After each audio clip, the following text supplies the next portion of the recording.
of our Season 3a Roundup. We're back. We are back. It is Friday. We are back.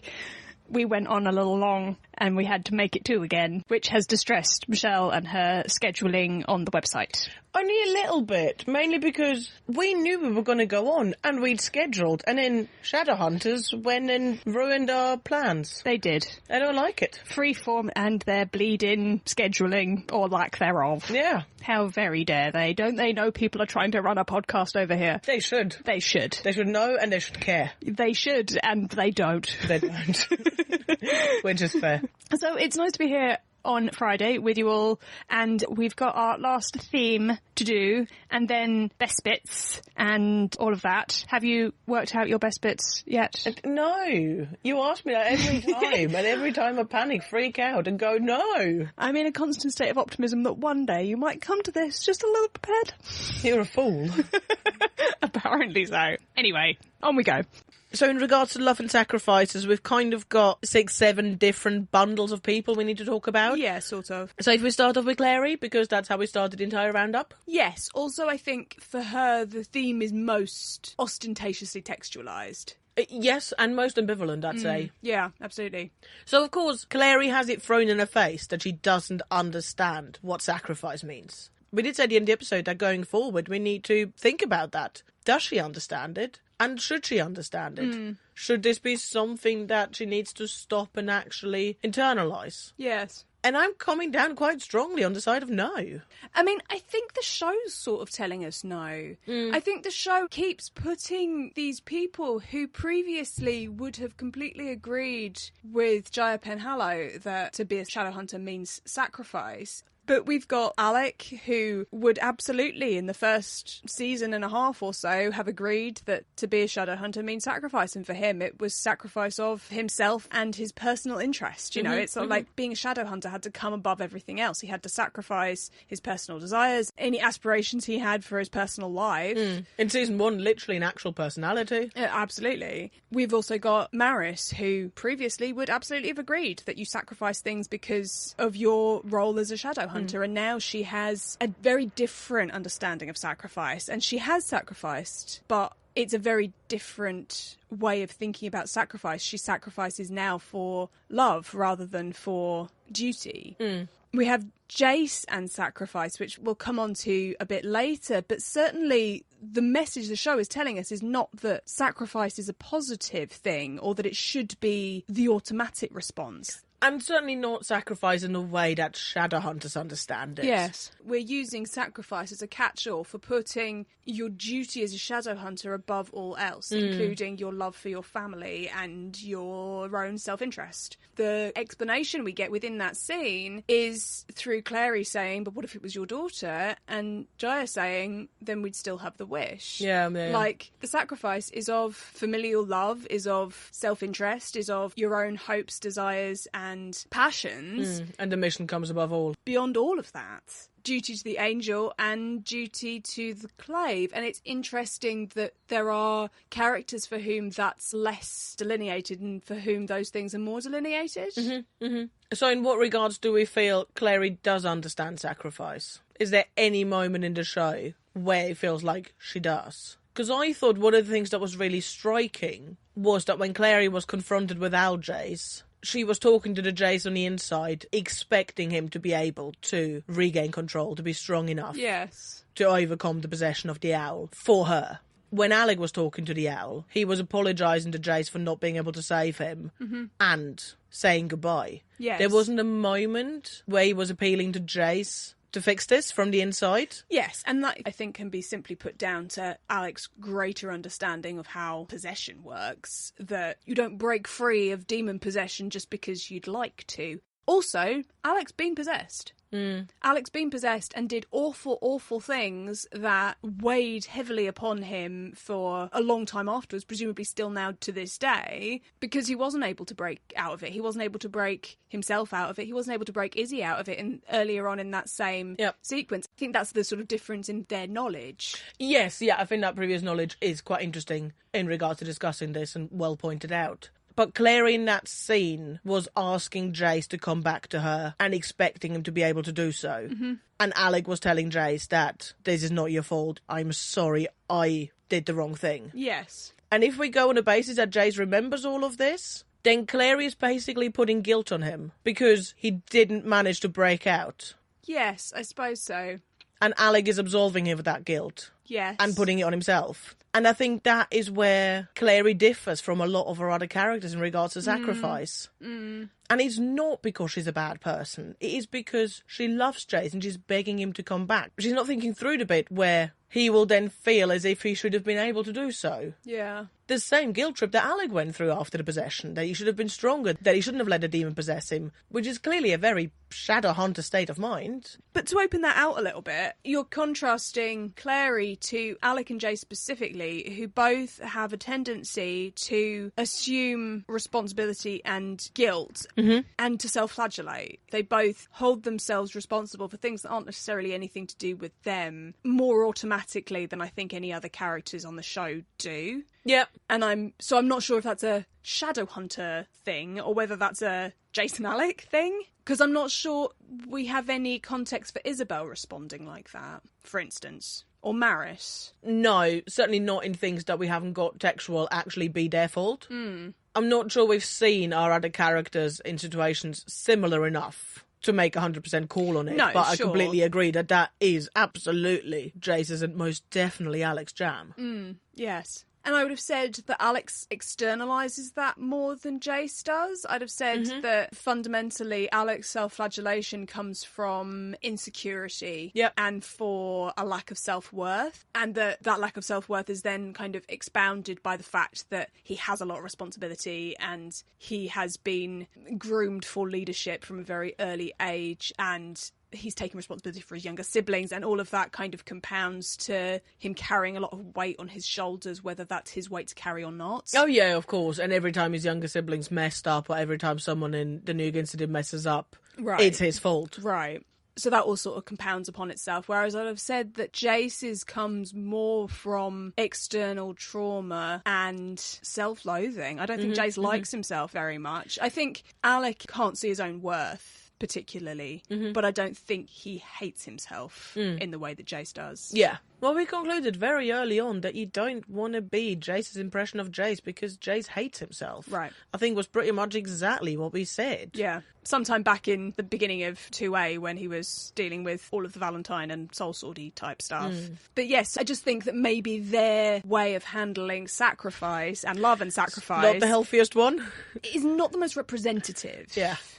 Like, whatever it says about Jace and Alex specifically, I'm not sure it's representative of Shadowhunters and sacrifice generally. I think theirs is all a little bit tangled up in their own psychology, whereas I think the idea generally is that Shadowhunters are able to be a little bit more cool and clear-headed and calculating about it. Yeah, I think it kind of comes out as the same action, but it's motivated by so much more emotion than we get from other Shadowhunters. Right. Because we had Gia do it in Season 3, we had Aldertree doing in Season 2, literally saying, kill Valentine, even if that means having to kill me. Yes. It doesn't matter. But it was very, very removed. Yes, because they saw themselves as a cog in a machine rather than because they valued their own life less than that of the people around them. Yeah, and they were an obstacle to the ultimate Shadowhunter goal. Right. Which, yes, as you say, does kind of mean the action is ultimately the same, but the motivation behind it is different. Yeah. So where does that leave us in regards to Clary? I don't know. Because I still can't think of a moment of sacrifice for her. No. I mean, we had this conversation in our 2A roundup, I believe. I think we were talking about Clary and bravery. We were having a little bit of a debate at the time about how brave you got to be considered if your bravery was tied up with self-interest. I mentioned, I think, that one of the only moments of bravery for Clary in 2A was with the hand turning her into coal. Yes, the fact that she said that Jace would have to kill her before Valentine got to her. Right. That is likewise the only moment of self-sacrifice I think I can recall for Clary. Definitely, I would say the only moment of self-sacrifice. Though, of course, it's not just about self-sacrifice. It's about general sacrifice. Yes. It's not just about putting your life on the line. Yes. But giving up other stuff. Totally. For example, what Simon's doing in this storyline. How do we factor in Clary's lack of resistance at the end of 210 to Jace touching the soul sword? We noted that it was interesting that she doesn't try and stop him more than just sort of notional. Appeal to him, yeah. Please don't. But she doesn't actually try and stop him. Which I feel is mainly to do with the fact that certainly back then, and I would think still now, she thinks he knows best. She doesn't want him to do this, but equally he's a big, strong shadow hunter that's been shadow hunting for a lot longer than she has. And she has an awful lot of admiration for him. Yeah. Which means that she trusts his ultimate call, I think. And yes, she's not physically restraining him because she doesn't want to lose him, but I'm still not sure I would call that sacrifice. No, it's a very passive sacrifice if it is sacrifice at all. Because, of course, all the big moments you think of with Clary are about bringing Simon back because she wanted it. Yep. Are about bringing Jace back because she wanted it. Are about bringing Valentine back because she wanted it, for reasons. Save her life and all that. I mean, small potatoes. I can't think of anything, and I think that's equally as interesting in regards to the theme, that you've got this one character that stands out like a sore thumb. Yeah, I'd agree. I think the one moment we have to give her credit for is when Simon comes to rescue her and she says, no, we can't let Lilith bring Jonathan back. Yeah, totally. She has to assume she's going to die in that moment. At least there's a strong possibility that she's going to die, yeah. Obviously, the actual slitting her own throat, that was a bluff. Yes. She was never going to do that. I really don't think. I don't think so. I mean, mainly because she had another plan. Yeah. She had multiple other plans. She had the Sunlight Rune and Simon, and actually trying to break the casket, which, even if they hadn't blasted Lilith, probably would have done something if you got the body out of the Jonathan box. Yeah, I think so, yeah. That's like 3 plans. So I don't think she had to contemplate the notion of actually killing herself to stop Jonathan from returning. No, it was a bid for attention rather than... But I think if she did have to, I'm not sure she'd do it. Very much as my point in Bound by Blood, that she was absolutely saying, kill me if you have to, because we can't let Valentine win, but she was making Jace do it. Yes. Yeah. And fair dues. I mean, God, I wouldn't want to. No, and, let's not criticise people for not having self-sacrificial / suicidal tendencies. Totally. The characters in the show that do, we're worried about. Yeah. But I do think there was a high risk of death that she was aware of, yes. and that she was willing to take. Yes, I think that's totally fair. Totally fair. We have to give her credit for that. Yeah, absolutely. Yes, she was very brave. Yeah. And what makes it interesting to me is that just as our discussion in regards to bravery up to the end of season 2, I'm not sure she sees this as sacrifice. I think she sees this as something that needs to be done in that moment, and that somewhere at the back of her mind might lead to her own death. But this is not Jay saying, kill me because it's going to save the world. This is her saying, we have to stop Lily from bringing Jonathan back, and it might kill me. Yes.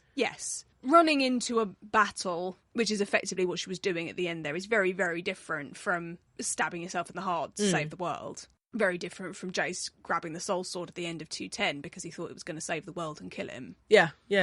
I just think it's motivated from very different places. Yes. I think Clary is a warrior. Mm-hmm. I think she's a warrior, but maybe not a hero.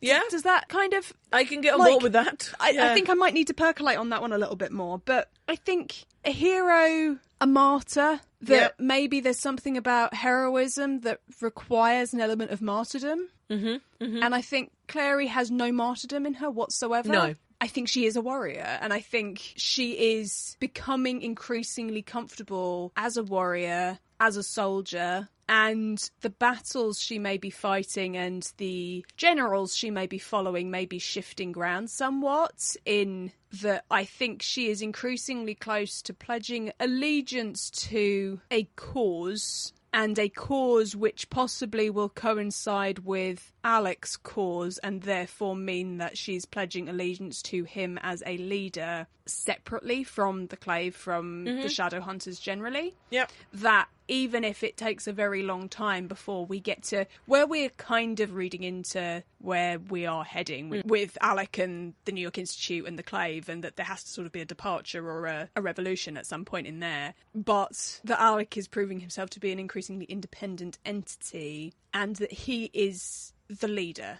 around which all of the rest of our characters are going to continue circling. Especially in a story in which Jace has textually pledged his allegiance and withdrawn himself from possible leadership, in which Alec has proven himself to Luke, to Magnus. He's proven himself as a leader not just within the Shadowhunter set. He is gaining a reputation in the world around him at large. And his cause, or the cause that he is allying himself with, because it's not a cause that he created, but the cause that he is allying himself with is a cause that I think Clary is also allying herself with, and therefore will ally herself to Alec in that cause. That was a really roundabout, circumnavigated, confusing paragraph, but you kind of get what I mean? Yeah. So I think her warriorness is becoming increasingly necessary in terms of practical application. And is becoming an increasingly kind of dominant part of her life. Her need to be warrior, her need to be soldier. But I'm not sure that martyr is ever something that Clary's going to be. And I think maybe there is something about heroism requiring martyrdom. At least to some degree. Certainly the willingness to it. Yes. Yeah, I think I'm happy with that in regards to Clary. So shall we open this up to the Lightwood, seeing as we've talked about them quite a lot in this section just now? Yeah, let's go for it.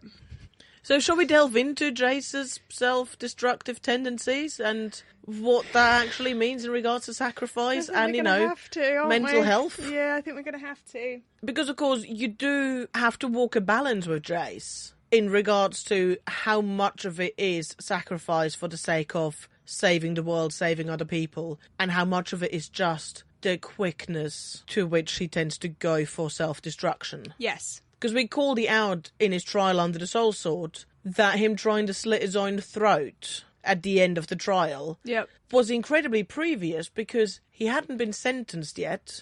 He hadn't been there for a very long time, so he wasn't like he'd been driven mad and been driven to this point.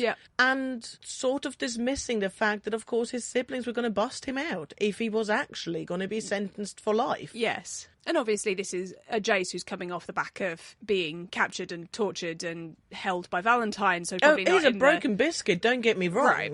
But yes, he was very quick to go there. And as far as I'm aware, that suicide attempt was entirely self-motivated. This was about not wanting to be locked up in the City of Bones for the rest of his life. He didn't do it at the beginning of the trial, so he wasn't going to spill all the secrets or to save someone else. It was about him. Yes. But then, of course, 210, you've got him textually acknowledging that he was saving Simon and he would have let Simon kill him.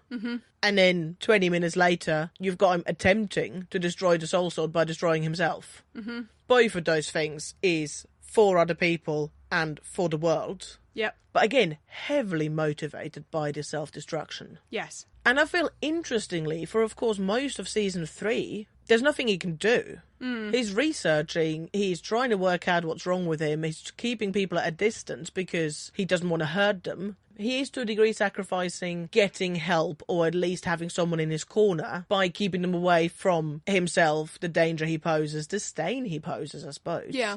But that's all quite passive as well, until the very end, where he says, you have to kill me because Lilith's gonna make me do worse things. Yes, though, of course, she's also torturing him. Obviously there is a huge part of what he's asking for that's about stopping him from continuing to do the bad things that Lilith has been making him do. But she's also torturing him. So there's also a need for the pain to stop. Yeah, absolutely. I think, interestingly, not very much at that point is actually motivated by not wanting more bad things to happen to other people. It is about, she's going to make me do worse things, because he's at breaking point. He's been going through this massive trauma on top of all of his other trauma, yes, which he has a lot. And I do think a lot of it's just put me out of my misery. I mean, certainly his dominant emotion in 308 that we saw was fear.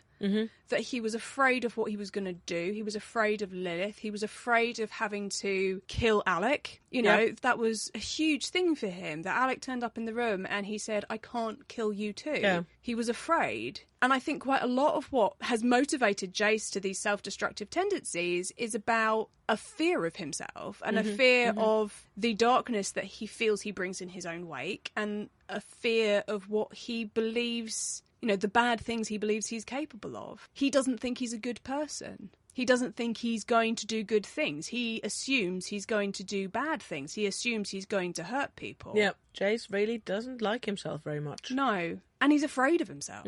Yeah. Yeah, I think a lot of his motivator was being afraid of himself and being afraid of what he is capable of, what Valentine raised him to be and what he might do if he snapped or if he let loose or if someone pushed him too far. Yes. Broken biscuit. Indeed. So what about Alec and Isabel in regards to the Lightwood sacrificial streak? I think it's interesting how different Alec and Isabel handled the 308 Jace thing that we talked about obviously quite a lot in episode, but Alec has proven many, many times that whilst he is more than prepared to sacrifice himself, he could not for a moment imagine sacrificing one of his loved ones. Yep. Yeah. That is not something that computes for him. No, absolutely, I agree with that. Whereas I think it's not quite as straightforward as that for Isabel. And that's not to say that I think she loves her brothers any less, or that she would rather sacrifice someone else than herself. No. It's not a selfish thing. It's back to that pragmatism, isn't it? Yes. She weighs the balance more. There's something that's quite interesting about Isabel that is about an awareness of the lesser evil. We saw that a bit in 203, where she effectively sacrificed Jace for Alec. Yes, absolutely. And I don't think that's because she particularly loves Jace less. I think it was just Jace was already in trouble. And we said it at the time, is that, you know, she was doing the maths. Yeah. She can either save Jace or she might be able to save both of them. Yeah, totally. And it's certainly where the two of them are quite similar, because we've said the same thing about Alec in regards to the scene with Magnus in Magnus' study. That this isn't about loving Jace more or loving Magnus more. It's about Magnus going to do something that doesn't sound like it's going to cost his life. And therefore, Alec might get both his boyfriend and his parabatai back. But I think the interesting thing is, in contrast between Alec and Isabel, is I think if Isabel had been in the same position, she'd have been a lot more clear about the cost and benefit analysis. Yes, I think she would have been better at spelling it out. I think one of the things that's been interesting about Alec and being caught between risking Magnus for Jace, which has happened a couple of times, one of the interesting things is he's been paralysed by that. He's not able to make a call. And we talked about it in 307 with that hallway interaction between them. I said at the time that I don't think Alec's thinking is as straightforwardly linear as, yes, Magnus, please use as much of your energy, as much of your magic and as much of your ability to save my parabatai, up until the point where it becomes a risk to your life. It wasn't as linear as that. It was, yes, please save him, and no, please don't sacrifice yourself, and I don't want to lose either of you, and I can't make this choice. Yeah. This isn't a choice that I can make. These aren't odds that I can factor in, because Alec has a blind spot when it comes to his loved ones, because he calculates risk, because he calculates consequence, because he's aware of all the contingencies all the time until one of his loved ones gets muddled into it, at which point he's blind. Yeah, no, I think that's very astute. Whereas Isabel is able to carry that pragmatism throughout all her decisions, throughout all of her relationships. You know, the fact that she loves both her brothers dearly doesn't stop her making a pragmatic choice that may result in one of them being wounded or killed, but that's just what needs to happen. This is the way to get the greatest benefit for the least risk. Just surprisingly shadowhuntery. Yes, but I think this is sort of the thing. I think Isabel is a really interesting model to plot that idea of Shadowhunter sacrifice and Shadowhunter pragmatism to. That whilst Jace and Alec are both torn to pieces by their own psyches, by their own insecurities and self-doubt and trauma, Isabel isn't in the same way. She's more well-adjusted than either of her brothers, And therefore maybe she's a cleaner model Yeah. by which we can hold Clary up to. Well, there's certainly also an interesting read for the future, isn't there? You've got Alec with all of the ability to dream that a leader needs and the willingness to change the world. And to some degree, the slightly naive idealism that a leader needs to change the world. You've got Jace, who is so willing to die for his brother and all of his brother's notions, basically, because he loves Alec. Yes. Alec's the best thing in his world, and Alec's the best part of him. And for Jace, who really doesn't like himself very much, that's even more significant. And he's willing to fight and to die for that. And between the two of them, they can create this new world of Shadowhunters. But possibly Izzy should be the one that people model themselves against. I think in terms of changing the world, you need several different elements. And I think one of the interesting things about the three of them, in terms of that kind of balance, that triumvirate that we've seen reflected so many times in the show, is that you need, for a revolution, a dreamer, a visionary, somebody to envisage a better world, to give you goals and aspirations and things to strive for. You need an activist. You need somebody who's going to get on the ground and do the running and put the pieces in motion and actually do the legwork. And you need a strategist. And they have all those three things. Yeah. Alec is a visionary, Isabel is a strategist, and Jace is an activist. Yeah. They do work that way. And when the three of them have worked that out for themselves and fallen into place, because one of the things we have been speaking about is that they've been struggling a little bit with not settling into those roles. We had a bit of a switch at some point between Isabel and Alec as head and heart, to borrow All My Fantasies comment from last week, that we had a bit of a switch there that I think was more of a revision than it was anything else. Yes, yeah. We had a similar sort of switch in Alec and Jace in regards to leadership. Right at the beginning, Jace was very much the leader. They followed Jace. That was how it worked. And then there was quite an early point where it became clear that Alec Lightwood was team captain. That's, we recognised that, and Clary recognised that. But when the three of them settle into those roles and actually embrace them and start working with them and start working within that structure, there is nothing that those three people will not be able to achieve. Nothing in the universe can stop them. Right. And that will be fascinating, because I think we really did get a textualisation of that in 308. Yeah, I just think we have an awful lot of trauma to deal with first. Sure, absolutely. Miles to go before we sleep, etc. But one day, the Shadowhunter world can be revolutionised by these three people, because they have all of the ingredients for an effective revolution. And I can't wait for it to happen. Right. So obviously, the thing that we have not yet touched upon is the fact that Alec does decide that he has to kill Jace. That after having refused so absolutely that, it's not like there's a consideration that he goes through. He just says no. Yeah. He just says never. And the journey he goes through to get to the point where he does feel he needs to kill Jace, which is entirely about Jace and not about him. I think Alec works in the best interests of his loved ones, mostly. And at some point, something convinces him that killing Jace is in the best interest of Jace. Whereas in 308, he didn't believe it to be so. Yeah. I think the main reason for him refusing in 308 is because they were so close to getting Jace back. Yeah. And he was convinced that this was going to fix everything, that however messed up Jace was going to be at the end of it, they were going to be able to deal with it. And then, of course, Lilith takes him again. As he promised he would not let her. Absolutely, yeah. And I think with that casualness of just walking into Magnus Bane's loft, strangling him up against a wall and taking Jace away. Yeah. It wasn't like there was an epic battle. No. And I think that shock must have really, really made a difference to Alec as well. Totally. But it is an interesting kind of journey that he went through, and it's interesting that so much of what fuels his decision in the finale is his guilt for having not kept the promise that he made. It's almost like he doubts the certainty he had in 308 because he was so clear when he promised and he meant the promise. Oh, yes, absolutely, yeah. That it's almost like everything he said to Jace is therefore undermined. That everything he said is now called into question for Alec himself rather than for anybody else. And it is painful to consider the fact that Alec did promise and he did not get to keep his promise because Magnus acted so finally. Because Magnus did this sort of big, dramatic, independent thing. Magnus did a thing that nobody else was able to do, that Alec was not able to help or support him in even. He was not even able to assist in what Magnus did.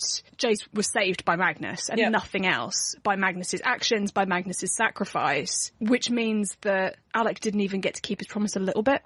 Yes. Though, of course, Jace was saved from Lilith by Magnus, but Jace still needs saving. Of course. Yes, absolutely. And I will be interested to see how much of Jace and Alec's relationship in 3B is about that. Mm-hmm. We can but hope. We always do. We can but hope, and yes, indeed. But I'm left optimistic about that, given how thoughtful the Lightwood siblings stuff was at the end of this season. And considering how carefully seeded it was, as far as I'm concerned anyway, I think it was a really neat piece of storytelling. Absolutely. I'm still struggling with how prioritised romantic love was. Yep. But it was at least to purpose. It was at least to remove Clary as an element in the finale. Yes, yeah. Once we kind of got to the end of the season, you realised that a lot of it was storytelling mechanics, and it might not have been as elegant as we'd like it to be. Yes. But absolutely it had a purpose. The problem I do have with that, however, is that, of course, his siblings didn't save him. Mm-hmm. They couldn't save him. And that Magnus saved him for Alec is kind of doubling down on the romantic love thing again. Yep. That somehow Magnus's love for Alec saved Jace in a way that Alec's love for Jace couldn't. Mm-hmm, mm-hmm. Fair. So I think the show generally is still placing a really strong priority on romantic love that I find difficult. Yeah, especially in a show where you've got this textualised platonic relationship that is so important. Where you've got a textualised platonic soul bond that's really important. You know, it's not just a platonic relationship, they're platonic soulmates. Yeah. But on top of that, you also have some of the most important relationships in the show being between siblings. Mm-hmm. And friends in general. Yes, and found family. Clary's most significant relationship outside of Jace is unquestionably with Simon. Mm-hmm. You know, and we've experienced it before in the show, but is set up really textually against Jace and Alec's relationship. Yeah. They are very much set as parallels to one another. But outside of that, we also have Isabel, whose most important relationship is with her brother. These relationships are really, really significant and really important to the show, to the narrative, and to the characters. And it does sting a little when those relationships are made secondary. Yeah, no, totally. Which leads us nicely into the meta element of sacrifice that you wanted to talk about as well. Right. In regards to this. So, obviously, we have one major instance of love sacrifice, which is that Jace's love for Clary is textually removed from him. Mm-hmm. It is sacrificed for him. He doesn't sacrifice it, but it is sacrificed for the sake of the plot. And I am now struggling, and we talked about this a lot in the finale episode, but I am now struggling with the fact that that seems to no longer be the case. He seems to have had his love for Clary restored, and as we talked about, if that's because Magnus's magic has been broken... Yeah, they might explain it to us. They might explain it, which is fine as far as a narrative mechanic goes, but in terms of symbolism and weight, I'm a little troubled by the fact that they removed Jace's love for Clary and that seems to now be over. Mm-hmm. That Jace doesn't actually have to deal with the fact that his love for Clary was removed, that Clary doesn't have to deal with the fact that Jace's love for Clary was removed. That doesn't seem to be a thing that exists anymore. So, effectively, Jace's love for Clary was removed only for the duration in which Jace was the owl anyway. So Jace's love for pretty much everybody was, if not removed, then locked into a little soul cage in Jace's head where the rest of Jace was. You know, it's not like his love for anybody else was playing a particularly hardcore role in his actions through most of this season. So why have we done that? Why have we gone to the trouble? Which is mainly just for the delay. Yes. But surely there should have been other ways of doing that. Yeah.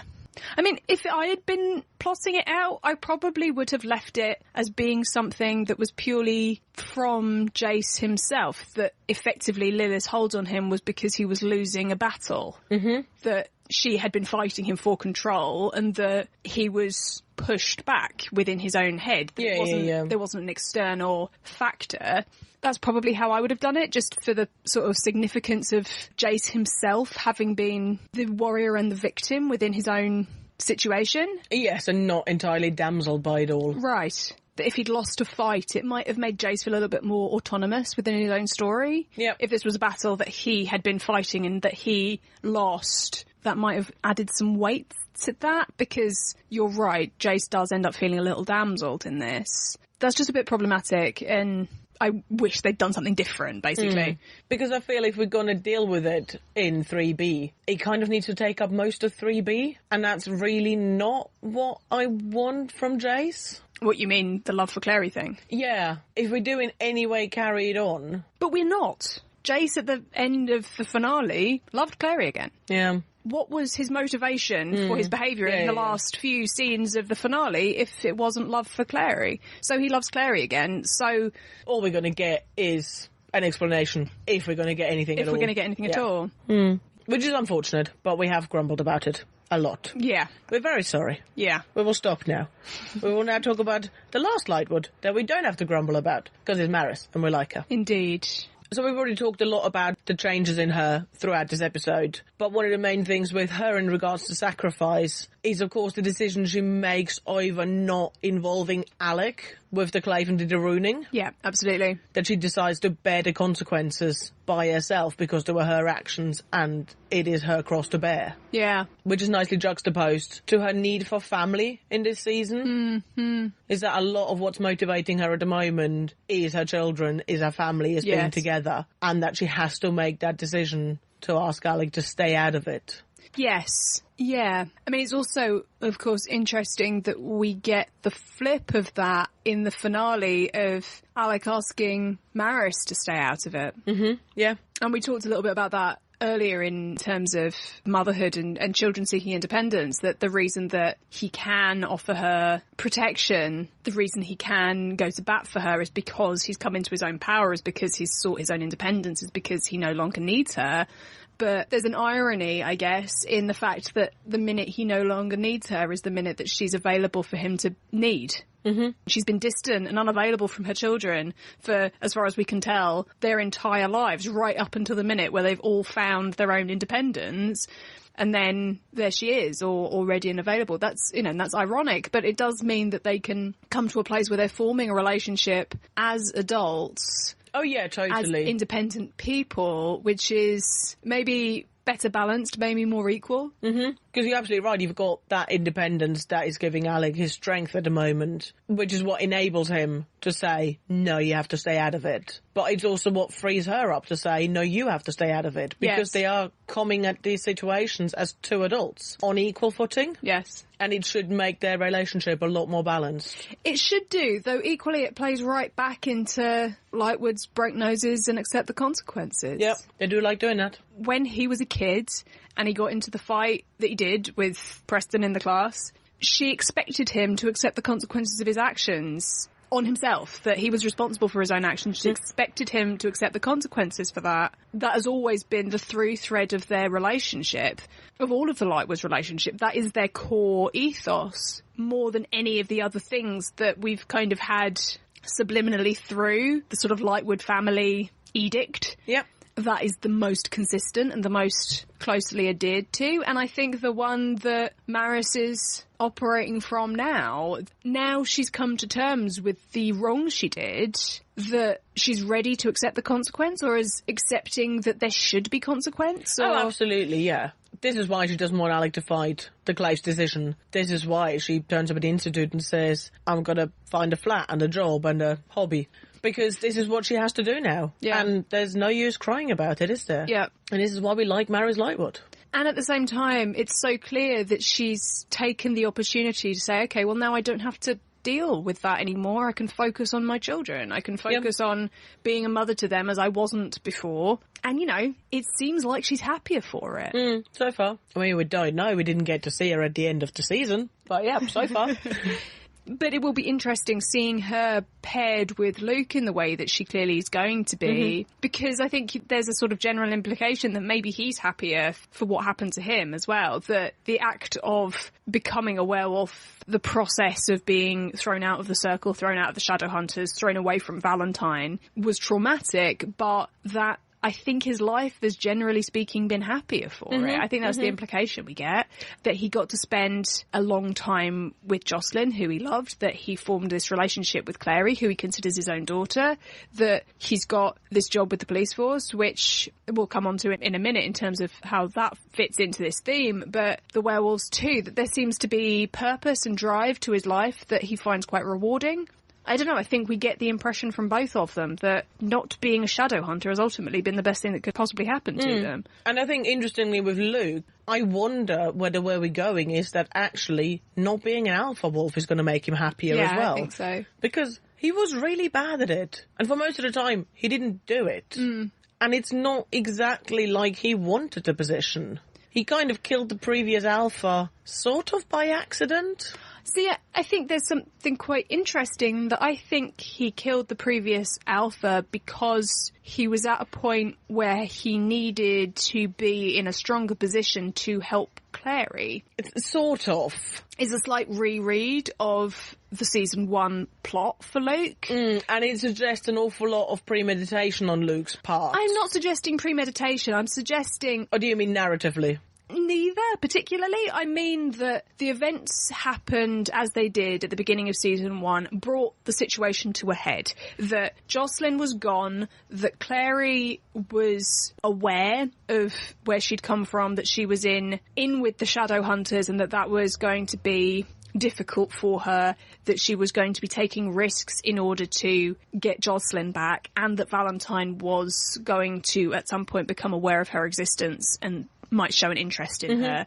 Luke had to quite dramatically reintegrate himself with the shadow world in order to follow Clary into the world. Yep. And I think there's a sort of suggestion that maybe the best position that he could find for himself within the shadow world in order to be part of Clary's narrative was as the alpha of that werewolf pack. Yep.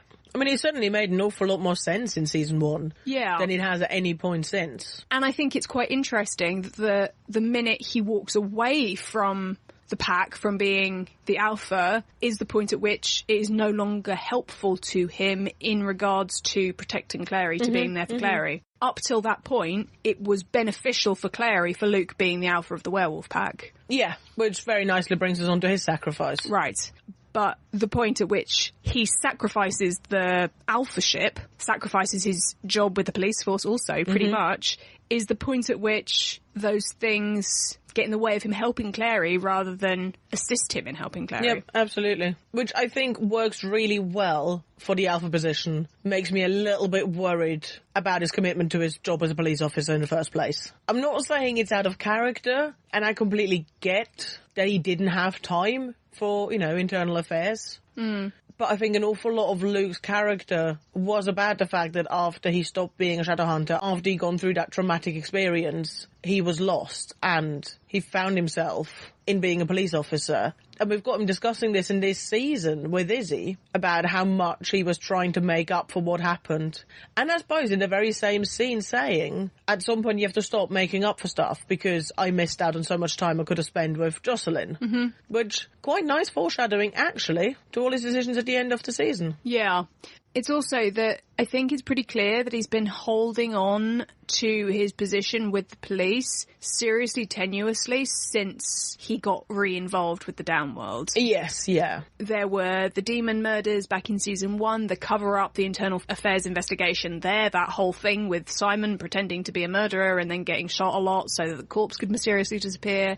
He has been on really, really shaky ground with the police, and it hasn't been his priority to fix it. Yeah, and there is a limit to how long you can carry that on, and for us to believe that he can get away with it. But I think one of the interesting things about Luke, I think he needs a clear identity for himself. I think after he stopped being a Circle member and Valentine's parabatai, he was lost. And it wasn't just because he'd been kicked out of the only world he knew. I think it was because he'd been kicked out of every identity he had for himself. And that then he found this new way of thinking of himself. He found this new position with the police, that he carved out a role for himself that fit, that worked, that made sense to him. And the minute Jocelyn was taken out of the picture in season 1, his primary identity was as Clary's father. Yep. And that maybe he didn't need the police force after that. Yeah. Maybe he didn't need another identity. Maybe he only ever needs one thing to identify himself as clearly, to focus his life around. And that maybe being Clary's father is enough. Which bodes really not very well for him for Season 3b, because she did. Well, there's that. But Luke's in a really interesting position at the end of this season. And, I think we've made it relatively clear that this has not been a particularly strong season for Luke, that we've had difficulties with him on a number of different fronts, on a number of different occasions, that his journey has been unclear, that his narrative arcs have been less successful than many of the narrative arcs we've had this season. It's not been a particularly successful run for him. Yep. But I do think we've left him in a really interesting position, and I'm curious as to see where we'll find him in 3B, because I genuinely have no idea what he's going to do next, and that's quite interesting. He is literally a lone wolf right now. Right. And of course, that nicely brings us on to Simon, who spent all of this season seeking independence and has got it, kind of. Yeah. But, he's also a fairly lone wolf right now. Yes. I'm interested that Simon finished the season both saying that his mother was right and that he's a monster, and having this moment of connection with Jace. I'm interested in whether the fact that he now considers himself a monster means that he will attempt to re-engage with people like him. Yep. Whether this will be how this will play into his relationship with the vampires generally, how this will play into his relationship with the downworld generally. Interesting that Simon's had this moment at the same point at which Luke has effectively removed himself from the werewolf pack, therefore disengaging with the downworld as far as his role in it exists. And at the same time that Magnus has been effectively disengaged with the downworld. Additionally, we've lost Raphael, so we have very few touchstones within the downworld at the moment. I mean, hear me out. Most awesome spin-off sitcom series, flat share between Simon, Luke, Jordan Kyle and Magnus. I can't even imagine how that would work. Downworld bachelor fun. I'm not sure Magnus would enjoy that very much. I'm also not sure he counts as a bachelor. No. But I would watch it. No, you're absolutely right. It's quite interesting, and I think it could go either way. The fact that we've got that contrast between Simon sacrificing his need for a normal life and therefore potentially re-engaging with the downworld at the same time as Luke turns away from all of his current downworld engagements, or the other way around, that you've got Simon breaking all of his ties with his normal life but not going back to the downworld, but just being in a state of I don't know what's happening now, at the same time as Luke is, at the same time as Magnus is. Yes. So I think it could go either way. And Maris too, actually, if we're coming down to it. She can be in a flat chair. We've got a lot of lost souls at the end of this season. And the second thing that I was interested in is that he has this moment of connection with Jace at the end of this season. Yep. Who's been a lost soul from the very start. Who's been a lost soul from the start, but who also struggles with the idea of their own monstrousness.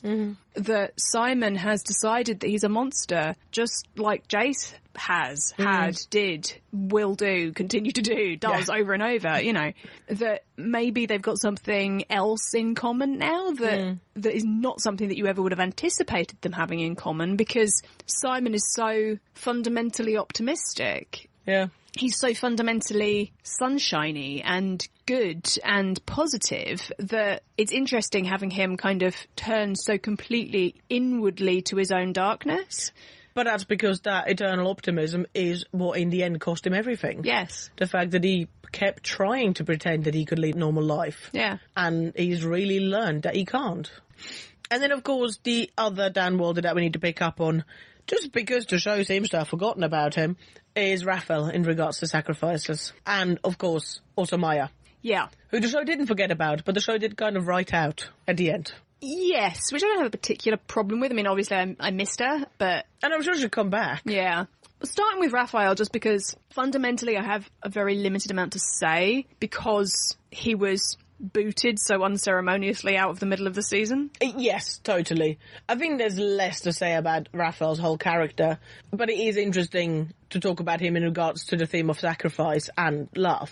And then, of course, to be honest, kind of what he was sacrificing for Rosa and the possibility of a normal life was kind of his decency.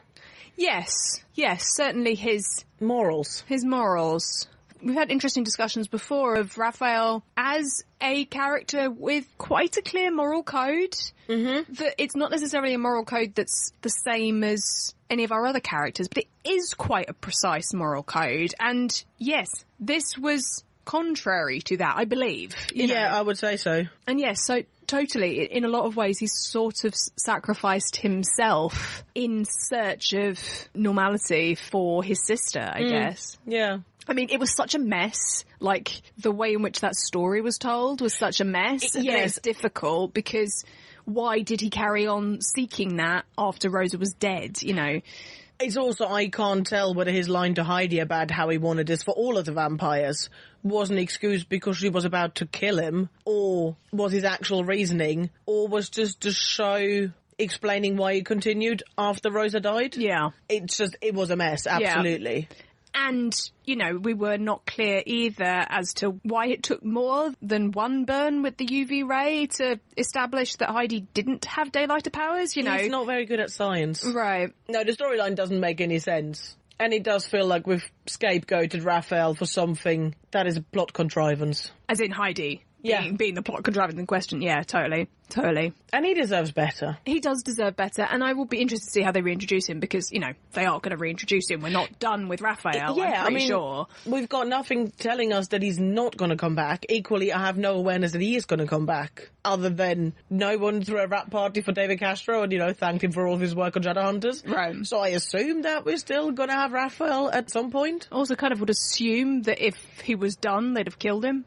Yeah. But, yeah, though I assume that we'll get him back at some point. But the fact that he disappeared without mention from anybody is, I think, probably the cardinal crime of 3A generally. Especially even after his connection with Simon stopped being quite so much the focus of the show, or quite so much the focus of Simon's storyline. You had so many scenes with him and Magnus, and their friendship and their history. How dare you? Yeah. How dare you write him out without giving Magnus any reaction to this? Right. And then you have the kind of additional problem of Alex's poor cabinet meetings that obviously we haven't seen again, but, you know, the fact that Lorenzo did mention them kind of suggests to me that they're supposed to still be going on. Yeah. But we've now lost Magnus, we've got Lorenzo, we've lost Raphael. And we've not seen Melion in a season, in ages, and now we've lost Luke also. Yep. It's literally just Alec and Lorenzo drinking tea. Right. And, like, obviously, we were never entirely clear as to how Alec's cabinet meetings were going to go after, you know, the first one. But I really, really need that to be something that they either call quits to or talk about, because that's a really big thing in terms of Alec's professional goals and in terms of what the show's doing in terms of Shadowhunter Downworld relations, which is a major theme that we've been discussing, you know, since the beginning. That's a major thing, and it's our only real vehicle for discussing that. And the fact that they've just sort of gone, oh, there's a thing that could happen, and then sort of neglected to mention the fact that what was quite a cooperative group of people, many of whom we had quite a lot of trust for and trust in. Yep. We trusted Luke, we trusted Magnus, we trusted Raphael. Oh, yeah, to a degree anyway. And certainly Alec trusted Magnus, trusted Luke, had a respectful working relationship with Raphael from what we saw. Sister Yin Fen addiction slightly to the side. we now have a group that we don't know who the representatives are, except for Lorenzo, who we've established is a snake. Yep. So, you know, I kind of would have really liked that to be something that we were dealing with, and I would like it to be something that we are going to deal with at some point, and I have no confidence that it is. No, I don't think so. But again, we've got 4 months of fan fiction to deal with it. Not good enough, I'm afraid. Let's talk about happier things. Let's talk about Maya. So obviously there's, to link her up a little with our earlier discussion, there'll be an interesting thing in seeing how Maya and Simon's relationship looks next season when she returns, what shape and form their relationship will have, and how their relationship feeds into Simon's crisis. Yeah, all of which depends on where Season 3b actually picks up time-wise. Right. And when Maya comes back. Because I was really interested by how much Maya deliberately was removed from the final fight and the final confrontation between the wolf pack and Luke. The fact that she was removed so utterly from that, I think, suggests that her journey, at least for the moment, is a personal one, not a political one. Yes, yeah. Whereas I think the suggestion in 2B was that we were going in a more political direction with Maya. Well, we were expecting it, and certainly I find myself quite delighted by the fact that they're giving her more personal time before getting her wrapped up in any more political. Yes, and I think it is the time thing. I think it's just that we're not quite ready to go there with Maya yet. I think we're getting her into a position where she's ready to engage with that aspect of the plot, pretty much. Yeah. I think I have enough confidence in the show to think that they are buying time for Maya to be ready for it, so that when she does engage, she's awesome and shiny and wonderful at it. You know, that she's a really strong, positive force in that field, you know, in terms of leadership, in terms of feminine power, in terms of that young people revolution thing that we've talked about several times. I think I have enough faith in what the show has done with Maya previously that that's where we're going with this. Yes, I would think so. Also, at which point, she can be the alpha wolf, be on a council, and her and Alec can talk to each other. Yes, they can. Yes, they can. And that's exciting. Yeah. But yeah, I mean, I think just generally really exciting times for Maya coming up. And again, I'm so glad that she has taken the time for herself, and that her storyline, which has been about Simon and has been about Jordan, but has mostly been about her. And they have managed to use the plot line in which she is dealing with a current boyfriend and a former boyfriend whom she had a very difficult and problematic relationship with. They've managed to tell that story with it being about her, not with it being about them. That's really great, and not something that I would have placed strong bets on them pulling off as nicely as they did. Yeah, I was just thinking, we criticised them a lot for their storytelling and for what they do to characters, but this was really nicely done. Yeah, it was. Which I think is down to Alicia being awesome. I mean, that helps. Yeah. But also, I think they did a really nice job with Jordan Kyle this season. I think they managed to make it clear that their relationship was unhealthy and that there was no coming back from that end for Jordan with Maya, but they didn't demonise him. Yeah, absolutely. They didn't turn him into a sort of 2D cardboard cutout abusive boyfriend monster type. You know, he was a character, and he's a deeply, deeply flawed character who has a very, very troublesome past, but he is a character. He is a character who has fault and has strengths, I think. That's really impressive, you know, but I think they proved they could do that because they did the same kind of thing with Valentine and with Jonathan. You know, the fact that there were points last season when we felt sorry for Jonathan Morgenstern means that they're fully capable of doing this. But I'm really glad to see that they've done it again. You know, that here's a difficult character, here is a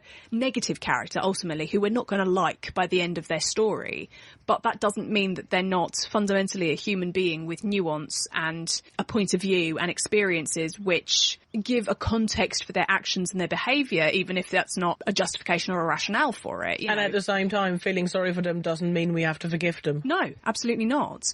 And we can hope that Jordan Kyle has redemption, that he is better for the rest of his life, that he works hard to better himself, whilst simultaneously hoping that he never comes within 50 yards of Maya ever again. Yeah, absolutely. Those two things are not counter to each other. That, like, no, you don't get to talk to her anymore. You don't get to come anywhere near her anymore. But you do get to seek redemption. You do get to seek enlightenment. You do get to seek the bettering of yourself. And you get to currently be a person that is actively helping other people and therefore, Yes. without knowing your past, would be judged as a good person. Yes. That your relationship with Simon could be helpful to him, could be useful to him, could make Simon stronger and better adjusted, that he has that power, and that's not in spite of his past, that's sort of because of his past, that's the context from which he comes, that's feeding into his action now. That's just really, really impressive character building stuff. Yeah, absolutely.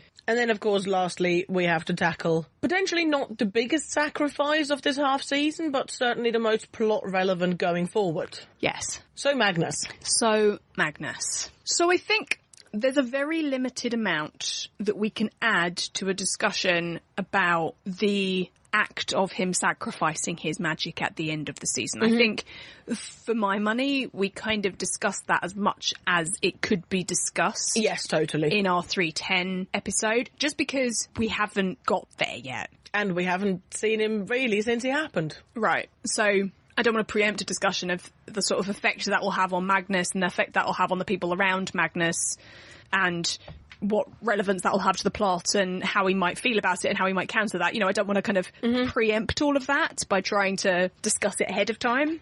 But there's been a lot of stuff going on with Magnus and Alec this season, which we have talked about at some length, but I do want to kind of take a bit of a breath and a step back and a sort of evaluation of the whole thing.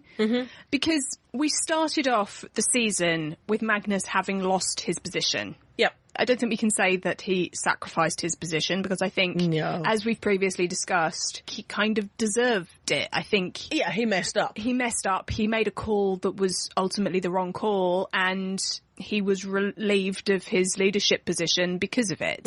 And, you know, fundamentally, our respect and commitment to people choosing who they are governed by has to be stronger than our respect and our commitment for Magnus retaining his leadership. You know what I mean? We have to hold on more tightly to the democratic process than we do to any individual leader and the right they have to be leaders, you know. Current real-life examples notwithstanding. But what can you do? What can you do? That's what democracy is all about. Right, exactly. And I think it was interesting getting that sense this season that the Warlocks do have a democratic process. Yeah, that totally. Magnus, unlike any of our other leaders, was an elected official. That's interesting. You know, it's interesting because Alec's not an elected official. Nope. Luke wasn't an elected official. Nope. Raphael wasn't an elected official. Nope. The Sealy Queen certainly is not an elected official. I mean, we don't know, but my money's on no. I mean, the Queen bit does kind of suggest a non-election. That is a fair point. But the idea that the Warlocks are the only faction of the Downworld that have any sense of self-governance or democracy is fascinating. Yeah, no, totally.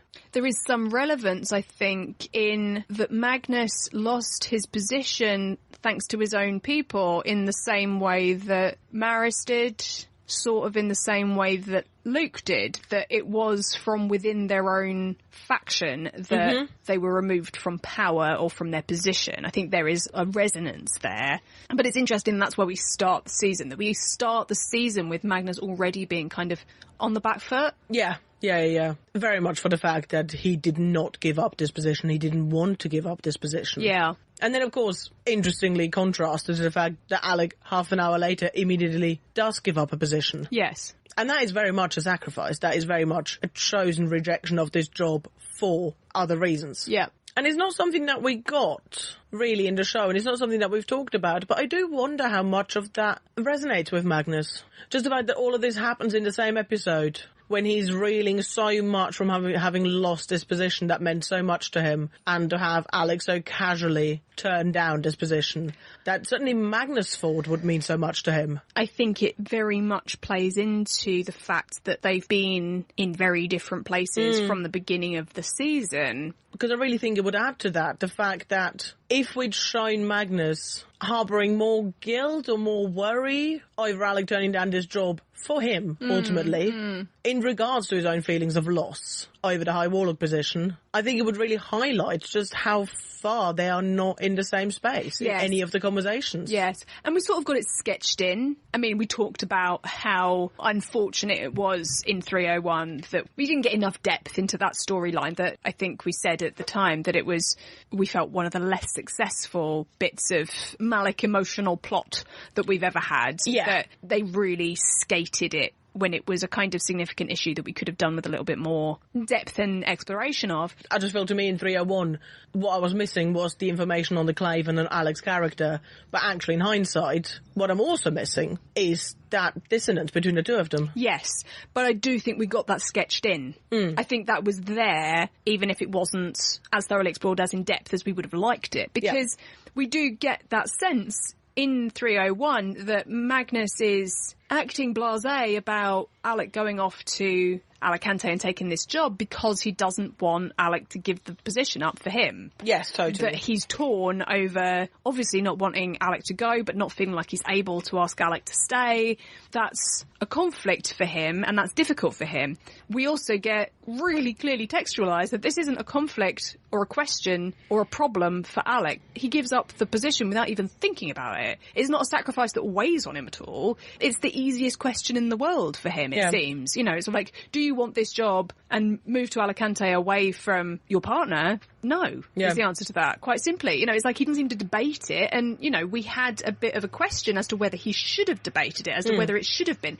But sort of part of what we missed in not having him explore that at all is the fact that it was an easy decision to make. Yeah, like, totally. We didn't necessarily need him sitting in his office going, oh, I don't know what I should do. But if he'd said to anybody, if we got a sense of what he was giving up and it had been nothing to him, if we'd got, you know, Jace or Isabel or Maris or whoever it was that he was talking to about it, going, this is a really big deal. Like, this could mean that you could do this and this and this and this and this and this and this. And wouldn't that be exciting? And this is really a great honour and a great privilege. And this is what you've always wanted. This is what you've been working for your entire career. And if he'd just sort of gone, yeah, nah. Yeah.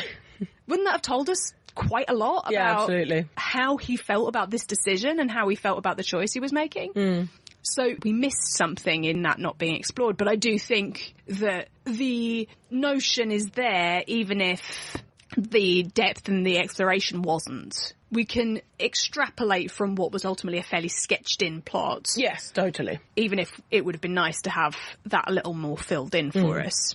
But Magnus, before we get into kind of further into the Magnus-Alec aspect of the discussion, Magnus has been on a sort of, from 301, constant struggle in terms of his own power and his own position and his own role, and not being able to fix it and not being able to help, and it not working. You know, obviously we frame this season with him losing his position at the beginning and losing his magic at the end. But there's a number of points in the middle where he just sort of fails or struggles or isn't able to help as much as he previously has been able to, or as much as he would like to be able to. We have the ley lines, which is obviously a success in terms of Magnus's efforts and power. Yes, which is fairly painful in regards to the fact that he managed to save all of those warlocks in that room that couldn't do anything. And by the end of the season, he's lost his magic. Yes. Because I think that was used quite nicely to show us just how awesome Magnus is. Yes, totally. We kind of needed that in order to knock him back so completely. Totally, yeah. You know, it's like you need to kind of, oh, look, this is a really powerful, shiny dude, and then boom, this is how much he's lost.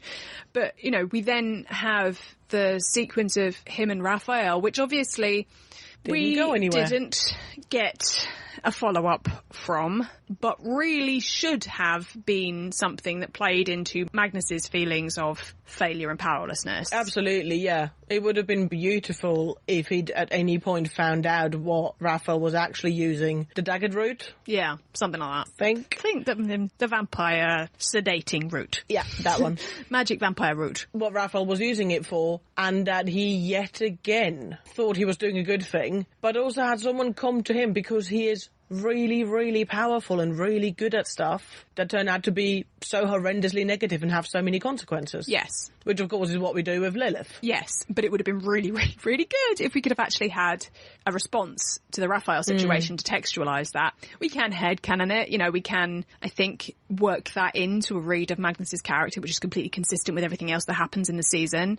Because then we, of course, do have the Lilith moment that we had issue with, but does sort of play into this thing that Magnus is going through where his power just isn't serving him particularly well. Yeah, and I feel I would have less issue with it if we'd had a previous moment, such as the one with Raphael, where he messed up and therefore felt so much more of a need to prove himself. To prove that he was good at stuff. Because you could, of course, see it as a moment of warning and making him more cautious, but I can also see it as a moment of bolstering him into doing something even more careless, just because he is so struggling to get a hold of himself and his power and his strength and his place in the world. You certainly could have played it that way. You know, even going back to the ley lines, whilst he did save the city, he did save the warlocks, even then, with the exception of obviously not having the ley lines be corrupted anymore, it didn't win him his position back. It didn't win him his role back. His power didn't serve him individually particularly well in that instance either. Yeah. That when at the end he talks to Katerina about having too much power for his own good, his power has not been serving him well. The amount of power he has not been serving him well. The fact that he was the only warlock who could have fixed the ley lines meant that the ley lines were fixed, but it also meant that he had just done something extraordinary and exhausting, didn't get the recognition for it. Then, of course, we have him unable to help Alec, help Jace, and therefore help Alec. And we've got him having not a chance in hell standing up against Lilith. Yeah. Or the owl, interestingly. Yes. Yeah, of course, we get that beforehand. Nice. But just, it seems like in this kind of build-up to Magnus losing his power, we've almost had a textualization of Magnus's power sort of betraying him. Yeah.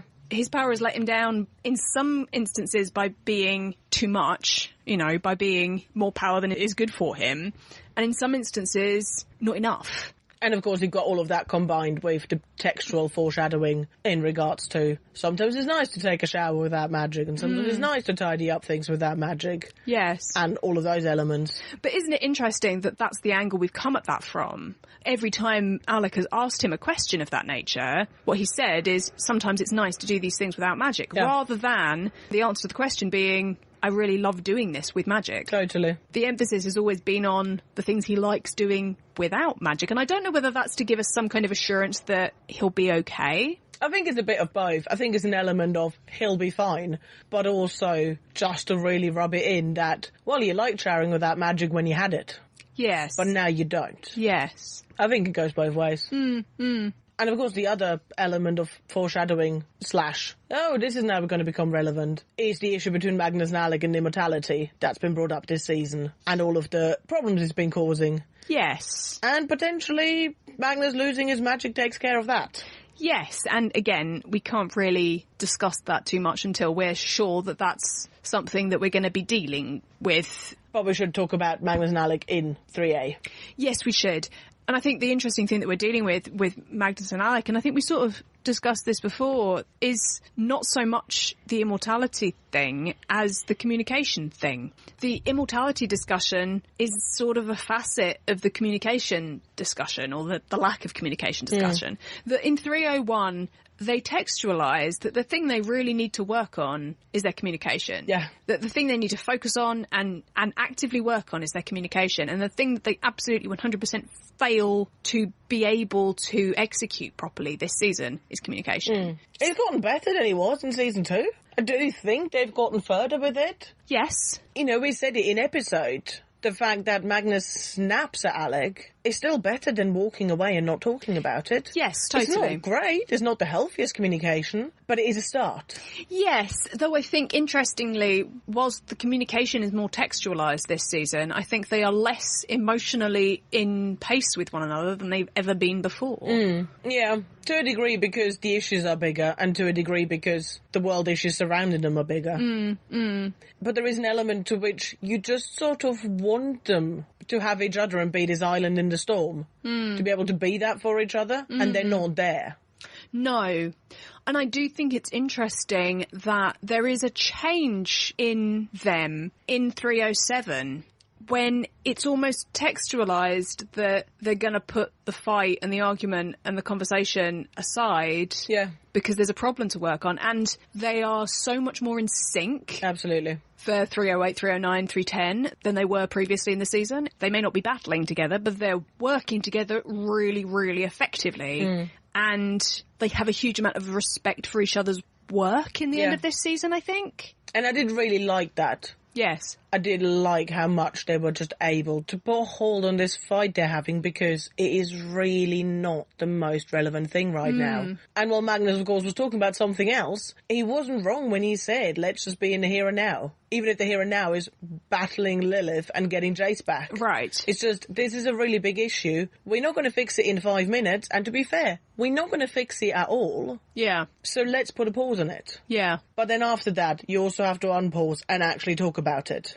And of course, if Magnus is losing his immortality by losing his magic, that conversation is forced upon them. And that's great, because they need to have it. Yes, but also we're dealing with the fact that next season we're going to embark upon Magnus having just sacrificed this huge thing for Alec, and Alec having almost died. Yep. You know, that those are two things that are kind of gonna make them re-examine their perspective on these things. Oh, totally. Like, I mean, I would hope so. The last big, massive moment in their relationship happened in 210 after Alec thought he'd lost Magnus. You know, you have to imagine that the fact that this is the first time since they got together that Magnus thought he might lose Alec is going to have similarly massive effect. Yes, totally. I would also hope that there's a moment for Alec where he realises that as an active shadow hunter, really, growing to be old and frail isn't your biggest worry in this relationship. I would hope so. Dying next week kind of is. I would hope so. And also the fact that Magnus has given up this massive part of himself has to be part of the consideration and the discussion, and again has to change their perspective on things. You know, it has to make a difference. We have to embark on the next phase of their relationship having experienced a massive watershed moment. Yeah. And Magnus may have felt like he wasn't all in for the duration of 3A, but how much more proof can you ask of someone? Well, none. But also, Alex now all he has. Yep, and he's gonna die. He's not gonna die. You don't know. But we're entering a really, really fascinating phase of their relationship. Is it August yet? Not yet, I'm afraid. Oh, we should probably wrap it up here. We probably should, yes. So we now have to pick a favourite moment for all of our characters, I think, because with the new structure we didn't have a chance to do that throughout the episode. Yes. I have no bowls, so I'm just going to randomly choose them of my scribbles off my notepad. Maya. I think my favourite moment for Maya has to come from 307. Alicia was so magic throughout that episode. And I think it has to be her facing off to Jordan in the apartment at the end. How much self-respect she has, how much integrity she has is just really, really beautiful. And, you know, if I've said it once, I'll say it 1,000 times. Maya Roberts is the YA heroine we all deserve and need and should exist in many, many forms, in many, many, many stories, and does not exist enough. Yeah. For me, it has to be the end of 307. The fact that she packs her bags and leaves because that's what she needs to do. And I think quite strongly influenced by our discussion about this, you saying, how dare we have counted her in this fight when she hasn't chosen it? Yeah. And it wasn't even something I'd considered until you said this. And of course I was counting her because she's one of our guys and she's got powers and she's going to tip the scale even in just the littlest bit. Yeah. And how dare I? And good on her for leaving. Yeah. Do you want to pick another person off the sheet? Izzy. Let's do Izzy. I really like a moment in the Hunter's Moon and outside the Lewis's house with Simon. I like that we suddenly have an actual friendship forming there and this connection that we just didn't have before. Yeah. And I think they have connected on a really interesting level that I think could be very nicely explored in 3B. And who knows, might lead to a plot for her. Maybe. Let's live in optimism. What about you? Her fight in the alley after her date with Charlie. Oh, that was so good. She was rocking and awesome and powerful and fantastic and brilliant. And so quick and clever with breaking off her heel. Yes. Our next person is Luke. I think it has to be his conversation with Maris in The Hunter's Moon. Yeah, I liked him best there. In the interest of picking a different one for Luke, I am going to go with him and Cleophas reminiscing about being afraid of dogs when he was little, and that ultimately his fear was rendered null and devoid by being licked in the face by the dog. He was licked by the puppy. That bit was good. It was delightful. I did also like his conversation with Isabel back in 301, 302. When she was looking at the CCTV. When she was looking at the CCTV, I did also very much like him in that. I liked that moment of connection with her. I liked what that said about Luke himself and the way in which he worried about her isolation, the kind of dad thing. It was nice. It was really, really lovely. And the dad thing, that means you worry about any child at the right age, not just yours. Yes, totally. But yeah, him and Maris in The Hunter's Moon, and his easy, casual complimenting of her. Yeah, beautiful. Clary? This kind of feels like a rehash of our last Roundup, but I really liked her killing Valentine. I thought it was a beautiful moment, that hand on his shoulder. That moment of familiarity, and then the casual, no, we're not doing this again. Except we are doing this again. Yeah. Because that's what she does. Yeah. So yeah, that one. Nice. I'm going to go with just Clary in Lilith's apartment at the end. Yeah. I loved how strong and snarky and brave she was in that sequence generally. I liked how quick she and Simon formulated their plan. I really, really loved the little smile of validation she got when Simon gave her Alex Stelle. Yeah. If I had to crystallise to a favourite moment, I think that might have been it. I think Clary Fairchild becoming Shadowhunter and receiving the validation of Team Captain, finally, might have been it. Yeah, nice one. So our next person is Alec. Well, that's nice. I think it has to be his terrifying death stare at Simon, slow walk around the ops table, and hugging Clary. Yeah. Just because I think Alec is beautiful in that moment, but also it says so many things about where he's going to go now. Well, in the interests of diversifying, because I agree that was a seriously, seriously brilliant moment, I am going to go for the slightly more frivolous, slightly more light-hearted Alec making stew. With his massive oven glove. With his massive oven gloves. Oh, that was good. Out. That was good. Yeah. Characterful, light, humourful, beautiful, loving, caring. Yeah. Just all of the softness and wonderfulness that is in Alec in one scene. Just really, really gorgeous. You want to pick our next person? Simon? Sure. I think just to bring the mood down after your happy out stew moment, for me, it has to be Simon's brutal realization at the end of 310 when he says to Jace, she's dead, I killed her. Yeah. I just think after everything else he's been through in that finale, it's just so brutal. Yeah.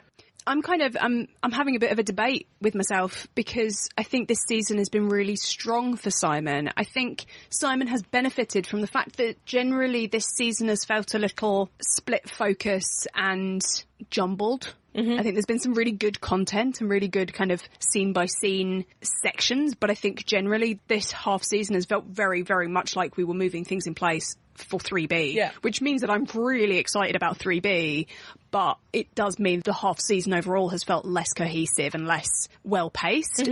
We've had before that Simon and Alec tend to be the characters who benefit from that because their plot arcs tend to be neatest in terms of short-term multi-episode character arcs. Yeah. For me, Simon's had a lot of really great moments this season. You can't have this discussion without mentioning the beautiful scene he has with Rebecca and then the beautiful scene he has with his mother in the hospital in the finale. You can't not mention that wonderful coming-of-age moment in which he lets Luke off the hook. Oh, absolutely, yeah. And finds his own independence and walks away from the Jade Wolf. His fantastic entire episode with Jace. Yeah, that beautiful little arc they had.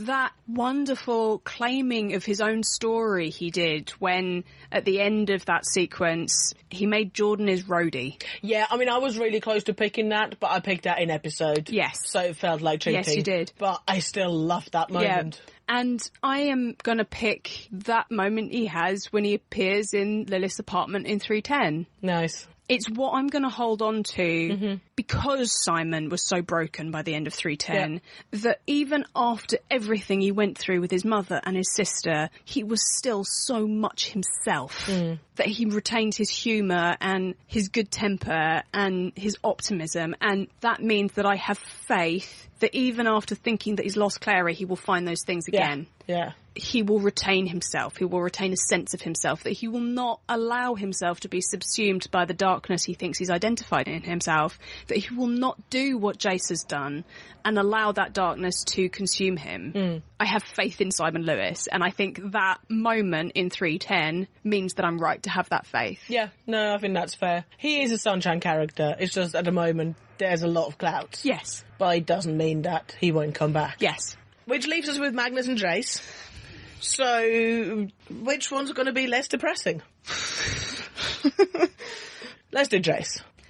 I'm gonna stick with trying to find some optimism in these favourite bits. So I'm gonna pick Jace's competency in 305 in his Help Simon project. That was really good.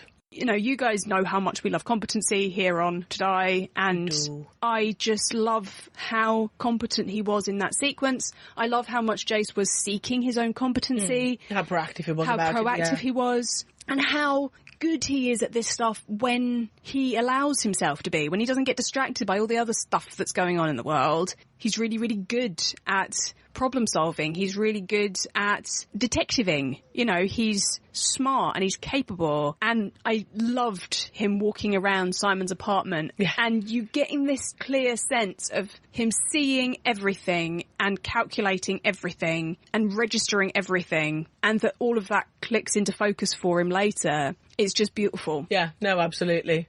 And I think, to be honest, you have to go with looking for the optimistic side, because all of the 308, 309, 310, those aren't Jace's best bits. They're Dominic Sherwood's best bits. Totally. So I think we kind of have to discount all of that straight off the bat. Well, you don't have to. It's your Jace's best bit. You can pick whatever you like. Yeah, no. Slightly less optimistic, but still on a level of optimism, and in the hope that we do go somewhere with this. I really like the moment of Jay standing by the East River and tearing the necklace with the ring on off his neck and looking at it. Just that moment that we didn't entirely make a call on what we think it was about. Yeah. But there is a suggestion that the show remembers that all of these things with Selene and the mental health is going on, and that he's either actively accepting or rejecting it. And I'm kind of okay with either, as long as we don't just sweep it under the carpet. Yeah, totally. And I like that moment for Jace, especially because it comes off the back of him actively trying to deal with the possibility of him having mental health issues. Yep, totally. So yeah, I really like that. So Magnus? Yes. Again, in the interest of not just picking the most depressing things there are, Magnus is surprised at being hugged by Maris the first time, and his acceptance of being hugged the second time. Yeah, really beautiful. That was nice. I didn't get to pick it in the episode, so I'm going with Magnus telling Alec about Asmodeus being his father. Did you not get to pick it because I picked it? Yes. You picked it in episode. I will pick it now. That's absolutely fine. That's how it goes. Just for the interest of diversifying. I also really loved Magnus, in particularly in the Maris goodbye sequence at the end of 303.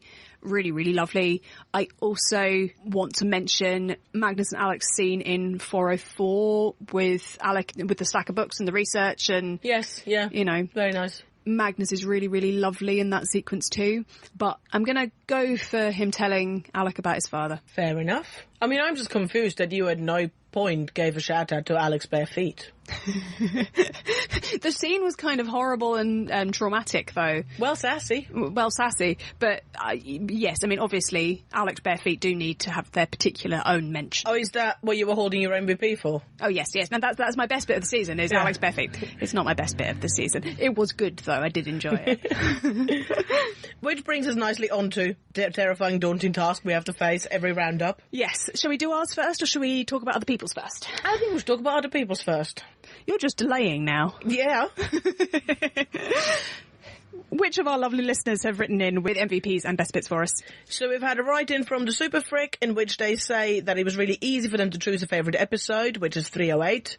It really emotionally touched them. Mm-hmm. That a favourite moment was when Izzy and Little J sang together, because it's something that they would do with their siblings. That was gorgeous. Yeah. And a very, very close runner-up for my favourite Isabel moment of this season, which I didn't mention before, but yes, well up there. And their MVP for the season has to be Dominic, because he had so much to do, and they felt that he did a very good job with it, which is, of course, absolutely true. And then Gracie Matadorkio on Tumblr wrote in saying that their favourite thing about Season 3 in general so far was the action sequences and fight scenes. Mm-hmm. Those types of scenes have been improving gradually since Season 1, and she thinks that they've gotten them down now, which is absolutely true. Yeah. I mean, I think that is a really, really fair call-out. And we only had one unnecessary wire gig and crane shot, I believe. Yes, we did. So that's something. But yes, I think the fights were really, really good this season. Yeah, totally. She's also really enjoyed the progression of Malik this season and how they chose to tell their story. She liked that they showed the romantic, fluffy moments between them, but also that they showed the not-so-happy moments as well. And that it showed how their relationship can grow. She thought it was very telling that their fights did not leave them compromising their relationship, but their fights were literally about their relationship and their love for each other. Which is true, actually. I do like that we've moved away from Season 2 when the fight was so much about external circumstances. Yes. It's the kind of criticism I levied at what I think the show's going to do, and therefore really can't judge them for yet, but I'm totally still going to. Yeah. In regards to Maya breaking up with Simon through her ex-boyfriend coming back and the world ending. Yeah. I do really like when characters actually deal with their relationship and stay together or break up because of their relationship, not because of other stuff. Kat's favourite bits from the season were the Malik Pink Panther scene. Nice. The Lightwood family dinner, Raphael and his sister, all the scenes with Simon and his mother. Yes, absolutely. And Drunk Alec. Yes, nice. She says that the most shocking scene was probably Jace throwing Clary off the roof, which I, just for laughs, almost wanted to pick as my favourite Jace bit. But it seemed mean. She says she didn't really like Clary in Season 1 and grew to like her in Season 2 and really has no problem with her at all anymore in Season 3. But she must admit that when Jace was fighting her in that scene, she might have yelled, "Kick her ass, Jace," at the TV a couple of times. Which is fair. Sometimes you just get swept away in the excitement of a fight. Sure. Yeah. Her worst bits of the season were all of the Malik fights, Alec getting stabbed, and Tim when he did the weird exorcist thing. Yeah, that was creepy. No, it was, yeah.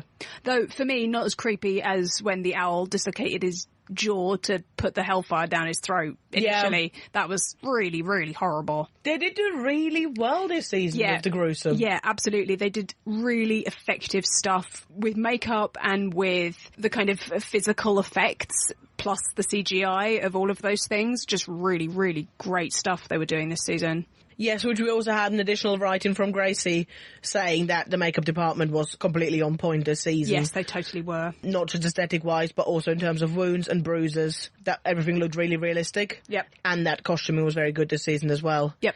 Which I'm assuming is partially because they will have had a higher budget. Yeah, I mean, maybe. I think also just they were working this season. I think quite a lot of the cinematography was really interesting this season. They had a number of really, really lovely episodes to look at. I will not be forgetting the cold open of 309 anytime soon. Just that was visually beautiful. I just think they've upped their game in terms of the entire team, in terms of how the show looks and their sort of visual effects. Yeah, totally. Just really, really beautiful stuff. You mustn't forget that rune that was carved into Clary's chest. No, indeed. Well.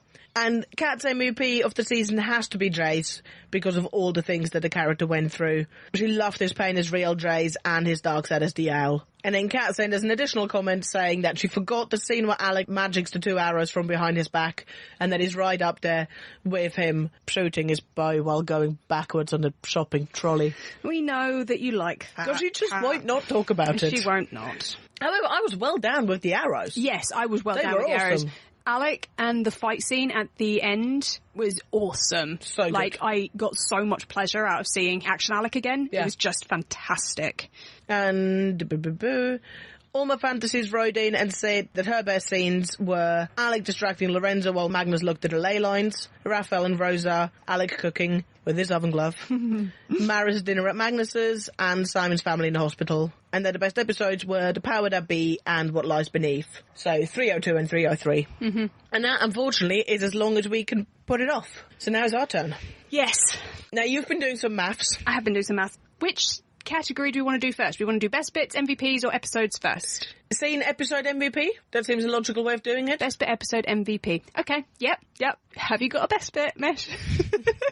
No. I can start. I have a best bit. Okay. My best bit of the season is Alec and Jace's hug in 308 and the parting and the sunshine. Yeah, that is really good.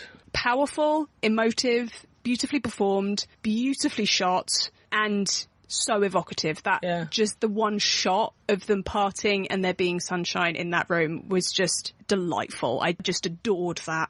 I think the main thing that's been going through my head in the last couple of days, worrying about this, is that I tried to find anything other than 308. Mm-hmm. And I just don't think it's possible. Mm-hmm. It's just that stuff lingers. Yep. And for me, it has to be the precursor to the sunshine. It has to be Alec approaching Jace like a spooked horse. Mm-hmm. And Jace's face, and the crying, and the first hug, and just... Yep. all of that. Yeah. So that was cheerful. Yeah. I think in the same way that Magnus and Alec's conversation about Magnus's past in 315 kind of ran away with 2B. Yeah. That I was kind of preoccupied to the point of being sort of unable to talk about anything else. That sequence in 308 did a very similar thing. Yeah. And rightly so. Yeah. Just the work involved, the completeness of the work involved, in the sense that the writing was there, the performance was there, the cinematography was there, the direction was there. Everything was so bang on point and it landed so perfectly. You know, it's when everybody involved comes together to work together like that to the same point and purpose, there's just a sort of impact that can't be compared to anything else, really. Yeah. It's just gorgeous. That combined with serious love for Lightwood sibling feels. Does that make it your favourite episode? No. My favourite episode this season, by quite some considerable margin, was 303. In terms of being well put together, of being well paced, consistent, thematically resonant throughout the episode, 303 just has it for me. I just think, looking back over the season, it just worked. It worked in kind of every particular. And it was full of Maris. And it was full of Maris, and that's doubly good. Yeah. For me, it's 305, Stronger Than Heaven. I love the Jason Simon plot. I love the beginning of that discussion with Alec and Magnus. Mm-hmm. And I really enjoyed Clary going to Luke and actually telling him about what happened. Yeah. And then being proactive about trying to find a way of fixing it. Yeah, totally. So yeah, I liked what that episode set into motion for all of the characters. Who's your Season 3a MVP? Well, let's just catch you up on the maths. Okay. You don't normally do maths. You always refuse when I try and make you do it. I do, but on this occasion I have done a little bit of maths. So Matt/Alec is our runaway winner this season in terms of awardance of MVP awards. We do like him. We do like him. He has 3.6. I'm sorry.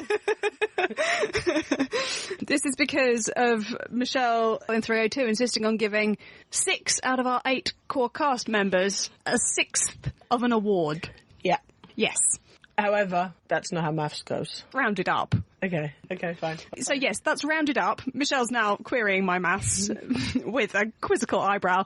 0.16 of an award from Michelle from 302 and half of an award from me in 303. Okay, so that was 3.6. That was 3.6. We then have Maya, Simon and Jace / Dom, Alberto and Alicia, following with 3.16. I'm sorry. Yep. And then we have Clary with 2.16 award. Nice. We have Isabel, Raphael and Christine Cox with 1. And Magnus lingering in the background with only 0.16 of an award. Oh, see, if I hadn't given it to the couples, he'd have nothing. Yes, that's true. But that's kind of shocking. I'm kind of shocked by that. So that's the maths. Obviously, that doesn't mean anything in terms of who our season MVP is going to be. Which, yeah, previously I've been quite tidy, I think, at choosing my season MVP very much to be in line with who we decided to give the most MVP awards to across the season. Yeah. Really not the case. My season MVP is Clary, which snuck up on me. Yeah, interesting choice. But I just really enjoy what they're doing with her, and I really, really enjoy the fact that she's gone kind of crazy and kind of power hungry. And whatever sport that she's decided that she is playing in the end, and whatever team she is joining, she's, I don't know, sure on the way to some doping penalty somewhere. It's just fascinating. It is really interesting. Very much look forward to seeing where she's going after the hiatus. I mean, it's a huge shame that she's dead.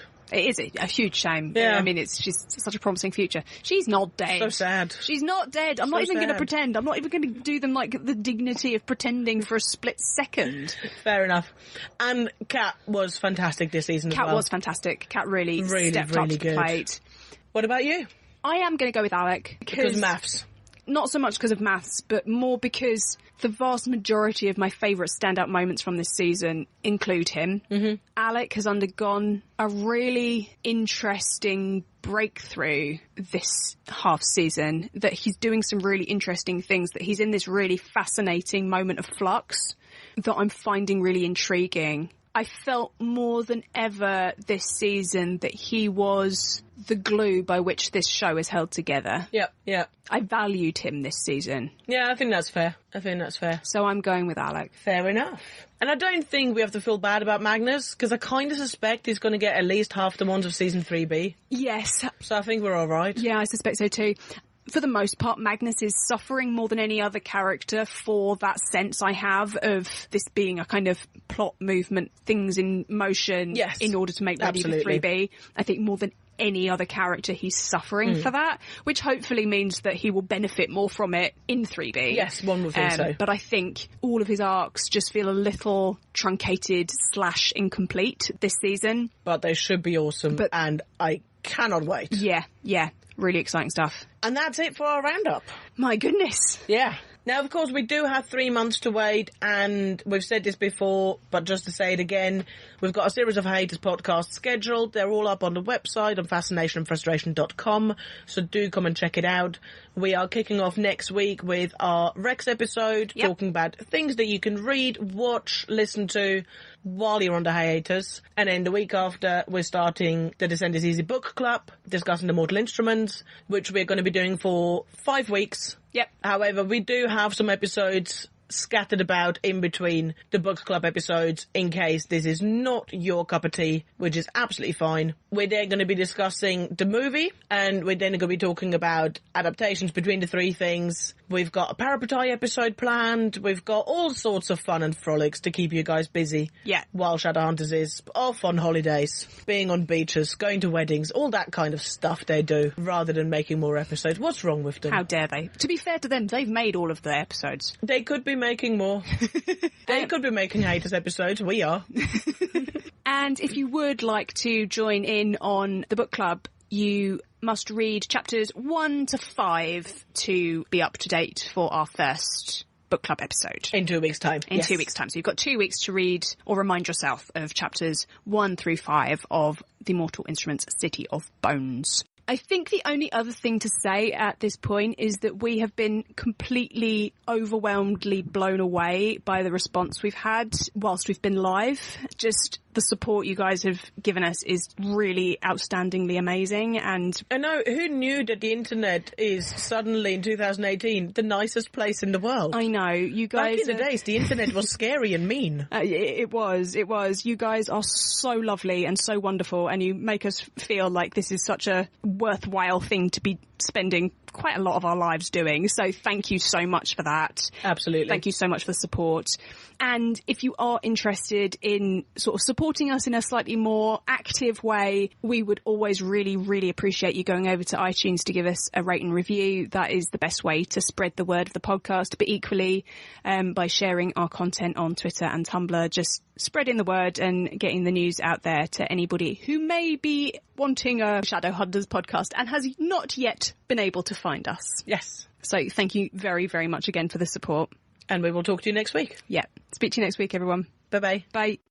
Thank you for listening to this episode of The Descent is Easy. If you'd like to support us, please head over to iTunes and leave us a rate and review.